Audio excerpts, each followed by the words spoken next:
जिस अग्निपथ को सरकार युवाओं के रोजगार के सुनहरे अवसर की तरह पेश कर रही है, उसमें नौजवानों को अपने स्थायी रोजगार के ख्वाब झुलसते दिख रहे हैं। सरकार 4 साल में अग्निपथ से गुजरकर तैयार हुए अग्निवीरों को आगे भी रोजगार के अवसर देने के वादे कर रही है।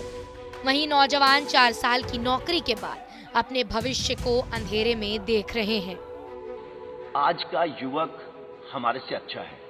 हमारे से पहले वाला युवक, हमारे से भूतपूर्व सैनिक हमसे खराब नहीं थे, बट हमारी खुराक ज्यादा अच्छी है, उनकी खुराक हमारे से कम थी। आगे आने वाला जो युवक है उसकी खुराक भी अच्छी है, उसकी पढ़ाई भी अच्छी है, वो एक टेक्नोलॉजी के साथ अडेप्ट है, वो पैदा हुआ है मोबाइल फोन के साथ, उसको पता है मोबाइल फोन का क्या है। और तो वो कल को जो ड्रोन वॉरफेयर हो, जो आप आज देख रहे हैं टीवी के ऊपर, एक टैंक चल रहा है, टैंक को टैंक नहीं लड़ रहा, टैंक को एक ड्रोन लड़ रहा है। तो आगे आने वाली जो लड़ाई है वो अलग किस्म की होगी, टेक्नोलॉजिकली सैवी होगी। अगर वो टेक्नोलॉजिकली सैवी होगी तो उसके लिए अलग किस्म के लोग चाहिए। और वो कौन सा किस्म है? हमारा यूथ, भारत का नौजवान। ये भारत का नौजवान क्योंकि टेक्नोलॉजी के अडेप्ट है, वो पैदा हुआ है ये मोबाइल के साथ खेलता हुआ, कंप्यूटर के साथ खेलता हुआ। और वो आता कहाँ से है? गांव से। हमारी इनटेक 70% विलेज से। नाउ अगर हमारी विलेज से 70% इनटेक है, तो हमारे को जो सॉल्यूशंस बनानी है उनको मद्देनजर रख के बनानी है, ना कि जो अर्बन एरिया के लोग हैं। सरकार और नौजवानों की रार में देश में हिंसक विरोध प्रदर्शन का सिलसिला चल पड़ा है। जिन्हें अग्निवीर बनना था वो आंदोलन वीर बनते नजर आ रहे हैं। सरकार बीच का रास्ता निकालने की कोशिश करती हुई दिख रही है। इस साल अग्निवीरों के चयन में वो उम्र की सीमा को 23 साल करने को तैयार है। सरकार लगातार नौजवानों को 4 साल बाद राज्यों की पुलिस, सरकारी संस्थानों और प्राइवेट कंपनियों में नौकरी की प्राथमिकता की बात कहकर भरोसे में लेना चाहती है।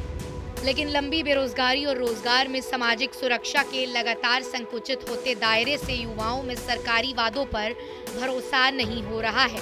फिलहाल अग्निपथ के शोले शांत करने में सरकार के पसीने निकल चुके हैं और अब सरकार इसे सख्ती से निपटने की तैयारी में है। बताया जा रहा है कि हिंसक आंदोलन वीरों से अग्निपथ का अग्निवीर बनने का मौका छीना जा सकता है। इन दिनों देश के अलग अलग हिस्सों में तबाही की जो तस्वीरें आई वो हम सब ने देखी। ऐसे में कई तरह के सवाल लोगों के जहन में घूम रहे थे। इसी बीच अब तीनों सेनाओं की तरफ से अग्निपथ योजना को लेकर एक संयुक्त प्रेस कॉन्फ्रेंस की गई है, जिसमें इस योजना के फायदे के बारे में बताया गया है। सेनाओं की इस प्रेस कॉन्फ्रेंस में बताया गया कि हमें यूथफुल प्रोफाइल चाहिए। आप सभी को पता है कि 2030 में हमारे देश में 50% लोग 25 साल की उम्र में कम होंगे। क्या ये अच्छा लगता है कि देश की सेना में जो रक्षा कर रहे हैं वो 32 साल के हों? हमारी कोशिश है कि हम किसी तरह से यंग हो जाएं। इस बारे में कई लोगों से बातचीत की गई, बाहरी देशों की भी स्टडी की गई। सभी देशों में देखा गया कि उम्र 26, 27 और 28 साल की थी। सेना में भर्ती होने के 3 से 4 तरीके हैं। सभी में कोई भी कभी भी बाहर निकल सकते हैं। उन देशों में भी वही चुनौतियां हैं जो हमारे यूथ के सामने हैं। सेना की तरफ से कहा गया कि यूथ के पास जुनून और जज्बा ज्यादा है, लेकिन साथ ही हमें होश से भी काम लेने की जरूरत है। सिपाही को जोश माना जाएगा। इसके बाद हवलदार से ऊपर के सभी लोग होश वाली कैटेगरी में आते हैं। हम यही चाहते हैं कि जोश और होश बराबर हो जाए। सेनाओं की इस प्रेस कॉन्फ्रेंस में जानकारी देते हुए बताया गया कि तीनों सेनाओं में जवान जल्द ही पेंशन ले रहे हैं। हमारे जवान 35 साल की उम्र से बाहर चले जाते हैं। आज तक हमने ये नहीं कहा कि ये बाहर जाकर क्या काम कर रहे हैं। सेना की तरफ से कहा गया कि कल ड्रोन वॉरफेयर होगा। आज एक टैंक को कोई आदमी नहीं बल्कि ड्रोन चला रहा है। इसके लिए अलग अलग किस्म के लोग चाहिए। वो भारत का नौजवान है क्योंकि वो टेक्नोलॉजी के साथ पैदा हुए हैं। वो गांव से आता है। अगर 70% जवान गांव से आते हैं तो हमें उन्हें देखकर ही तमाम फैसले लेने हैं। उनके पास वहां पर खेत है या फिर कोई छोटा व्यवसाय है। उम्र में हमने कोई बदलाव नहीं किया है।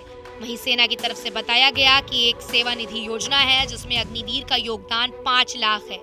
सरकार अपनी तरफ से 5 लाख देगी। उनके सभी अलाउंस सेम होंगे। उनमें और जवानों में कोई अंतर नहीं होगा क्योंकि वो हमारे साथ ही लड़ेगा।